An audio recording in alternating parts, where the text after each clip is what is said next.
You might be interested to know that where you are now was once a mill. Built in 1807 by James Cree, a wealthy Glasgow merchant with extensive interest in County Clare, Kilmallock was his only Limerick interest. Kilmallock was the smallest of 5 milling centres in County Limerick, with the biggest a nearby brewery in Croom. The origin of the name Debert is somewhat unclear, and probably derived from the word Debert meaning banishment or expulsion.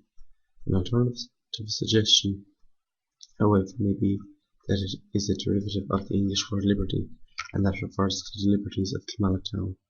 The mill building located on the site of Debert dates back to the early 19th century and was constructed by James Cree. The mill is listed under the Cree ownership in the Hog Directory of Millers and the Mills of Ireland circa 1850. The mill was valued in 1850 at £82.10. The mill complex was purchased by the Cleves family in the early 20th century and used as a creamery for several decades. The Cleve family ran a very extensive business from its headquarters in Lansdowne in Limerick City, and were of course the manufacturers of the famous Cleves toffee. In 1929, the Cleves family, having successfully ran it first as a mill and secondly as a creamery, sold it on to Kilmallock Co-operative Creamery. On the suggestion of the Office of Public Works, the mill wheel was buried in the field adjacent to the existing site in 1984. All that remains of the mill wheel is the restored cog wheel located under the arched window.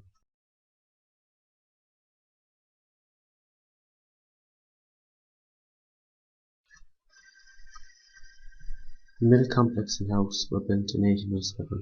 Its purpose at that time was to grind corn for various domestic and commercial purposes. Early in the 20th century it was taken over by the Cleves family. It was used as a creamery manufacturing butter and cream for several decades. In 1929 it was sold to Kilmallock Co-op Creamery, where they continued in the tradition of butter and cream making. The house itself was used as a creamery manager's house while the creamery was in operation. In 1979 it was purchased by the O'Sullivan family.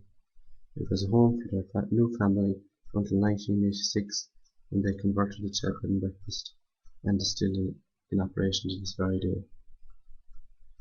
Unfortunately for the wheel itself, it was buried in 1984. Early in the 2000s it was decided by the O'Sullivan family that the ruins of the old mill complex would be converted into a hotel. This hotel opened its doors in 2007 and is now called Debert House Hotel.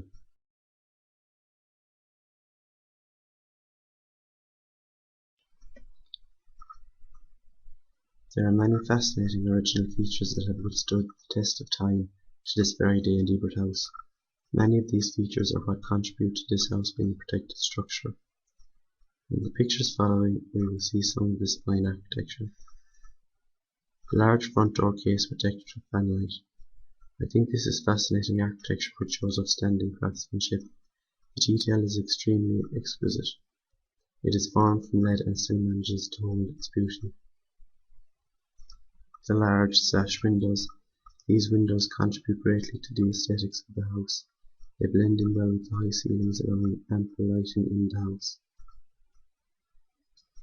Fireplaces. In total there are 3 fireplaces in this house. 2 are situated on the ground floor and 1 on the first floor. The location of these fireplaces would suggest where the living and sleeping quarters of the early tenants were.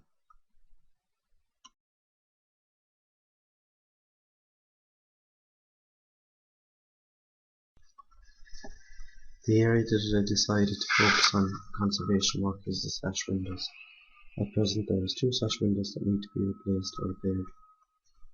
The reason they need repairing and replacing is 1 is not structurally sound and 1 is affected by white rot. In order for these to be replaced or repaired, there are guidelines that need to be followed in order for them to be correctly replaced. For the repair works, repair the parts of the window that need it. Make sure the right material and repair techniques are used. Use techniques that can be easily reversed or undone. Only do as much work to the building as is necessary. Don't look at problems in isolation, consider them in the context of the building as a whole.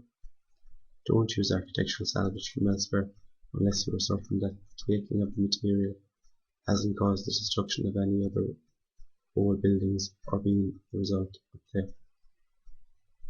And for the replacement of windows, The placement of windows in a protected structure or an ACA will usually require planning permission, even where later windows are in place. If your building now has inappropriate modern windows, you may wish to restore its character by fitting historically accurate windows. You should consult the conservation officer in the local authority for advice before proceeding.